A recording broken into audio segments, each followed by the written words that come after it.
Now, Alex, good morning to you. Good morning, Mark. Mate, first and foremost, what were you doing down there with the Sydney Swans? Well, the Swans, very shortly after the massacre, they came down to the Bondi Pavilion Memorial site, the men's team, the women's team, coaches in full colours to offer their support and solidarity with the community, which was beautiful and very well received. They then paid tribute to the victims of the Bondi massacre during the season opener. And then the club reached out again and they wanted to go to the synagogue to which the majority of the victims belong, just to meet the rabbi and again offer support and hear more about the Jewish faith. With no fanfare, with no media present, they just wanted to do it as an act of dignity and respect. And they also wanted to tour the massacre site. And so we facilitated that. And the person who I brought along to give the tour at the site was my friend and colleague Evan, who I know you know as well, Mark. And we arrived there and there was a gathering of people for some different purpose, unconnected with the visit of the Swans. And Evan and I were just standing there in conversation, and then this woman approached and started saying, "What are you doing here? Why are you here? Why are there Zionists here? You evil Zionists, you shouldn't be here."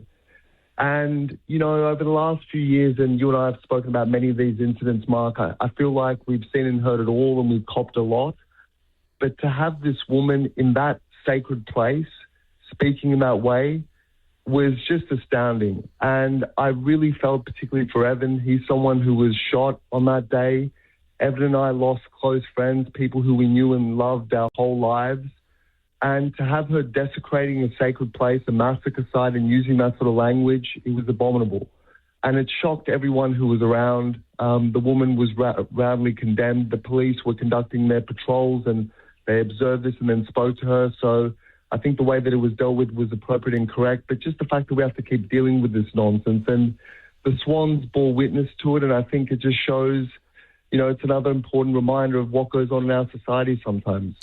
Mate, I'm sitting there shaking my head. I really am.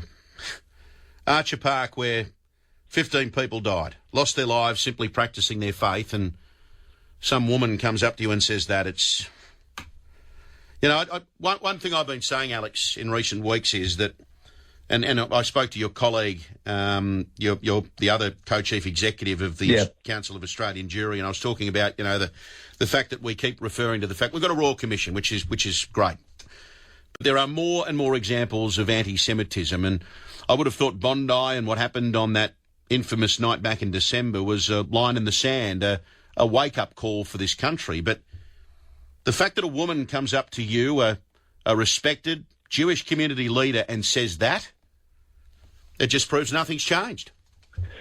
And, you know, the fact that she used the same language about evil Zionists, which the police will allege in their prosecution of one of the killers, that they used in their video manifesto, also railing about the evil of Zionists and using that to justify their slaughter of innocent people in that place. It just shows what we always knew, that you're not talking about a couple of people, you're talking about an ideology that has taken root in segments of society. And some are minded to then act violently and kill people. Some resort to abuse and vilification and exclusion and harassment.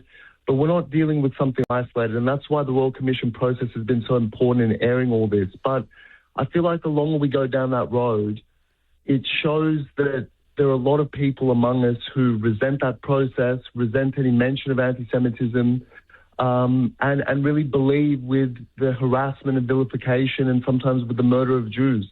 It's not a majority, and the overwhelming majority of Aussies will be absolutely appalled by what this woman did. But I think that we're seeing that it's not an isolated thing. There's something deeply wrong with our society, and we need to drive it out because it's corrupting what we are as a nation. I'm so sorry you went through it again yesterday, Alex. What that woman should have done was to walk up and embrace you like I did at that Bondi Memorial, and to stand in solidarity with our Jewish community who have been through enough.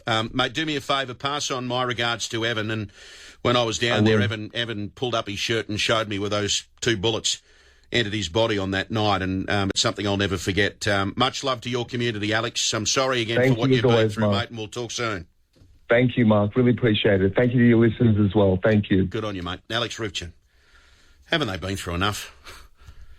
For a woman to walk up and say that in the park where those people died. You're just lost for words, aren't you? And you think back to what should have been done by our political leaders in calling it out. The moment that there was a protest on the steps of the Opera House, Alex came on this show. I still remember the words that he said. He said, Mark, someone will die unless we stop this. Not one person died, 15. 15 innocent people, including beautiful 10-year-old Matilda. Dozens more suffered life-changing injuries. Not to mention the mental anguish that they're going to go through remembering what happened on that ill-fated night down at Bondi Beach. And for a woman to walk up at the site of the massacre and say that, shame on you, ma'am. Shame on you.